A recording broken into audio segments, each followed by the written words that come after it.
स्वागत है आप सभी का एक नए वीडियो में। तो आज हम बात करेंगे पंडित सुंदरलाल शर्मा ओपन यूनिवर्सिटी बिलासपुर, जिसमें अभी प्री बीएड एवं प्री डीएलएड का एग्ज़ाम हुआ था। तो अभी हम पहले बात करेंगे प्री बीएड के बारे में। इनका कॉलेज वाइज जो अलॉटमेंट लिस्ट जो है आना था, है ना, फाइनल मेरिट लिस्ट वो आ चुका है। अब आपको आगे क्या करना है, कैसे आपको एडमिशन लेना है, क्या क्या डॉक्यूमेंट वगैरह लगेगा, है ना, कैसे आपको तैयारी करके जाना है, ये सब के बारे में हम लोग एक एक करके बात करेंगे। तो सबसे पहले जो अधिसूचना जारी हुए हैं विश्वविद्यालय के द्वारा, उनको हम लोग देखेंगे। तो विश्वविद्यालय द्वारा आयोजित प्री बीएड प्रवेश परीक्षा 2025 के अंतिम परिणाम पश्चात प्राथमिकता सूची मतलब मेरिट सूची विश्वविद्यालय द्वारा निर्धारित वर्ग एवं संगवार मतलब आप कैटेगरी वाइज जो है मेरिट लिस्ट जारी कर दिया गया है। आप वेबसाइट जाके आप देख सकते हैं। अगर आपको पीडीएफ चाहिए तो आप हमारे टेलीग्राम चैनल में ज्वाइन करके वहाँ से भी आप डाउनलोड कर सकते हैं। ठीक है, तो उसी को कहा गया है कि अभ्यर्थियों के चयन एवं अध्ययन केंद्र आवंटन सूची संलग्न है। बीएड प्रथम वर्ष में प्रवेश संबंधी जानकारी भी विश्वविद्यालय वेबसाइट पर उपलब्ध है। ठीक है, अब हम लोग बात करेंगे जो बीएड में एडमिशन के दौरान आपको क्या क्या जानकारी चाहिए, क्या क्या निर्देश है ना, क्या क्या डॉक्यूमेंट वगैरह लगे, सब के बारे में। तो जैसे कि इसमें दिया गया है ना, चयनित अभ्यर्थियों का अध्ययन केंद्र 2 सितंबर को आपका आया, है ना। उसके बाद आपका प्रवेश प्रारंभ हो गया 8 सितंबर से लेकर के 12 सितंबर तक। ठीक है, जिसमें कि शासकीय अवकाश, अगर शासकीय अवकाश है, अगर जिसके दिन छुट्टी है तो वहाँ आपको एडमिशन नहीं दिया जाएगा ना, छुट्टी रहेगा तो। उसके बाद है सीट रिक्त रहने की स्थिति में द्वितीय सूची, अगर सीट खाली रहता है ना, तो सेकेंड लिस्ट भी आएगा। कब आएगा? 15 सितंबर को। उसके बाद द्वितीय सूची का प्रवेश, सेकेंड लिस्ट में जो भी नाम आएगा जिनका, उनको एडमिशन लेना रहेगा। कब से कब तक? तो 15 सितंबर से, है ना, 18 सितंबर से 20 सितंबर तक। वही सेम रूल लागू होगा यहाँ भी, शासकीय अवकाश दिवस को छोड़कर। ठीक है, फिर सीट रिक्त रहने की स्थिति में तृतीय सूची, फिर तीसरा लिस्ट आएगा। ये कब आएगा? तो 22 सितंबर को। संभावित है इसमें थोड़ा बहुत आगे पीछे हो सकता है ना। उसके बाद साथ ही साथ क्या आएगा? प्रतिशत सूची, मतलब जो वेटिंग लिस्ट में रहेंगे उनका भी नाम आएगा। तो उसके बाद थर्ड लिस्ट जब आएगा, उनका जो एडमिशन कब होगा? 24 सितंबर से लेकर के 26 सितंबर तक, मतलब 24, 25, 26 3 दिन। ठीक है, उसके बाद भी अगर सीट रिक्त रहता है तो साफ साफ लिखा गया कि सीट रिक्त रहने की स्थिति में विश्वविद्यालय के वेबसाइट पर अलग से सूचना दी जाएगी, है ना। मतलब आपको क्या करना है, वेबसाइट को विजिट करते रहना है ना, तारीख डेट वाइज देखते रहना है आपको। ठीक है, उसके बाद आपको क्या गया है कि जो बीएड पाठ्यक्रम में प्रवेश हेतु चयनित समस्त अभ्यर्थियों का प्रमाण पत्र सत्यापन मतलब डॉक्यूमेंट वेरिफिकेशन कहाँ होगा एवं प्रवेश प्रक्रिया सिहावा अकादमी भवन, पंडित सुंदरलाल शर्मा मुक्त विश्वविद्यालय छत्तीसगढ़ बिलासपुर, मतलब जो मेन यूनिवर्सिटी है आपको मुख्यालय है वहाँ पे होगा। ठीक है, तो कब से कब तक होगा, इसमें फिर दोबारा डेट दिया गया है 8 सितंबर से लेकर के 12 सितंबर तक। कार्यालयीन समय पर चयनित अभ्यर्थी के दस्तावेज सत्यापन एवं प्रवेश हेतु निर्धारित तिथि अनुसार होगा। ठीक है, फिर आपसे ये कहा गया है कि अतः सभी चयनित अभ्यर्थी अपने मूल प्रमाण पत्र, मतलब क्या क्या डॉक्यूमेंट वगैरह लेके लाना है अभी बताऊंगा आपको। ठीक है, तो आगे देखते हैं अभी, है ना। आपको चालान वगैरह भी कटाना पड़ेगा। ठीक है, इसमें लिखा गया, देखिए, अनुसार चाहिए गई प्रमाण पत्रों एवं दस्तावेज सत्यापन कराने तथा प्रवेश हेतु निर्धारित शुल्क चालान बनवाने बाबत साथ में अवश्य लाए, है ना। आपको चालान वगैरह भी लगेगा।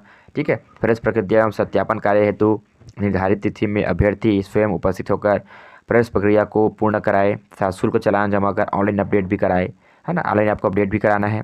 उसके बाद आपसे ये कहा गया है कि प्रवेश प्रक्रिया एवं सत्यापन कार्य हेतु निर्धारित तिथि में अभ्यर्थी स्वयं उपस्थित होकर प्रवेश प्रक्रिया को पूर्ण नहीं कराते हैं तथा शुल्क चालान जमा नहीं कर ऑनलाइन अपडेट भी नहीं करने की स्थिति में अभ्यर्थी का प्रवेश हेतु दावा स्वतः निरस्त हो जाएगा। मतलब आपसे ये कहा गया है कि अगर आप डॉक्यूमेंट वेरिफिकेशन में और अपना पेमेंट वगैरह नहीं करते हैं तो आपका एडमिशन जो क्या हो जाएगा, कैंसिल माना जाएगा। ठीक है, आपका नाम भले आ गया है।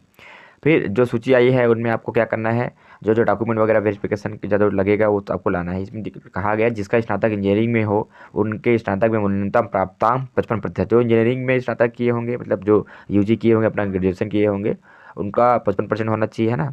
फिर SC ST OBC और फिर है फिजिकल डिजेबिलिटी और फीमेल को क्या गया 5% की छूट दी गई है। फिर है नहीं होने की स्थिति में अगर 55% आपका नहीं है तो सत्यापन के समय उन्हें अपात्र घोषित करते हुए उन्हें प्रवेश प्रक्रिया से वंचित किया जाएगा, मतलब आपको प्रवेश नहीं दिया जाएगा।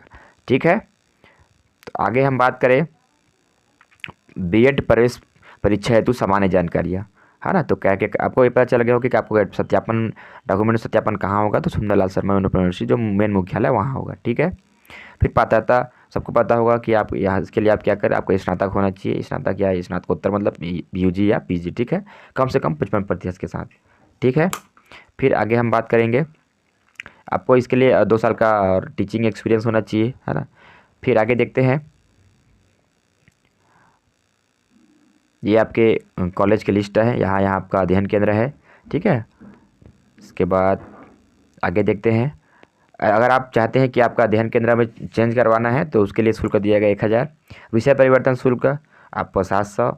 अन्य अध्ययन केंद्र में संपर्क कक्षा, अगर आप चाह रहे हैं कि कोई आपका अध्ययन केंद्र मतलब स्टडी सेंटर दूर है, आप पास के स्टडी सेंटर में आप पढ़ना चाहते हैं, है ना, संपर्क कक्षा ज्वाइन करना चाहते हैं, तो उसके लिए कितना शुल्क है, 2100 रुपये, ठीक है।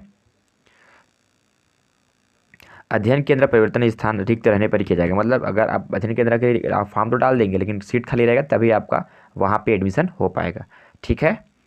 कार्यक्रम अवधि, ये आपको सबको पता होगा कि 2 साल का है। फिर पुनः पंजीयन, निर्धारित अवधि में पाठ्यक्रम पूर्ण नहीं करने की स्थिति में छात्र विश्वविद्यालय के नियमानुसार पुनः पंजीयन के पात्र होंगे, ठीक है। मतलब अगर आप 2 साल में अगर आप क्या बोलते हैं पूर्ण नहीं कर पाएंगे अपना कोर्स है, तो आपको फिर से आपको क्या करना पड़ेगा, पंजीयन करना पड़ेगा। आरक्षण, बीएड एवं डीएड प्रवेश हेतु आरक्षण क्षेत्रीय शासन उच्च शिक्षा विभाग के द्वारा प्रसारित लागू नियमानुसार होगा। मतलब जो आरक्षण है ना, रिजर्वेशन है, वो आप कैसे होगा, नियम के अनुसार होगा, ठीक है। उसके बाद हम लोग बात करेंगे डॉक्यूमेंट की, है ना, ये सब आपको पता ही होगा, मेन चीज़ आपको बता दिया गया हो ना। फिर हम बात करेंगे बीएड प्रथम वर्ष प्रवेश हेतु आवश्यक दस्तावेज की सूची, ठीक है। तो क्या क्या लगेगा आपको, ऑनलाइन रजिस्ट्रेशन फॉर्म की पावती, है ना, जो आप अप्लाई किए थे वो लगेगा।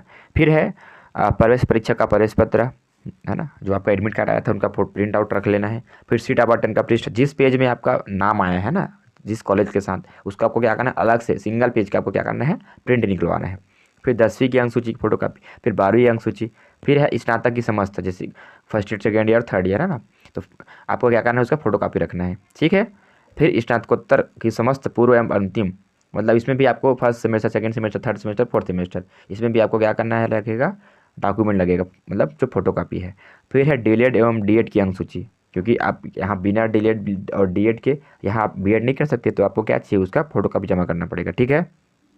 फिर आपका माइग्रेशन सर्टिफिकेट, ठीक है, जहाँ से आप लास्ट में वहाँ से पास आउट हुए उनका क्या लगेगा, आपको माइग्रेशन लगेगा।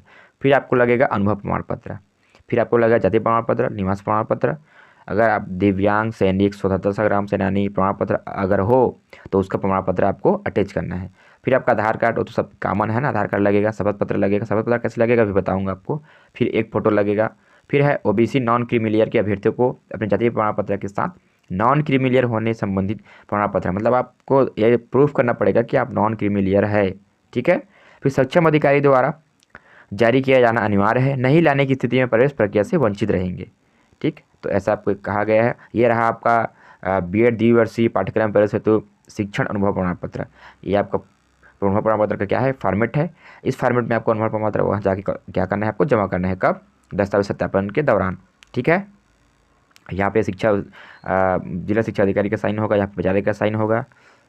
उसके बाद आगे देखते हैं, ठीक है, ये अनुभव प्रमाण पत्र का है, उसी का है। उसके बाद आपको एक शपथ पत्र है, ये आपको यहाँ पे क्या करना है, आपको नोटरी करवाना है इसी में, ठीक है। इसमें लिखा गया 10 रुपये के स्टाम्प पेपर में नोटरी करा कर ही शपथ पत्र देवे, ठीक।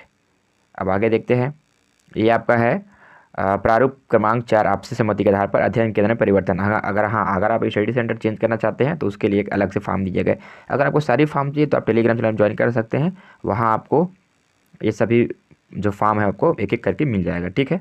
वीडियो कैसा लगा आपको जरूर कमेंट करके बताएं। अगर आप किसी प्रकार की और अन्य जानकारी चाहिए, है ना, तो नीचे दिए गए कमेंट बॉक्स में कमेंट करें। वीडियो को जल्दी शेयर करें, लाइक करें, है ना, और चैनल में बने रहिए, सपोर्ट कीजिए, है ना।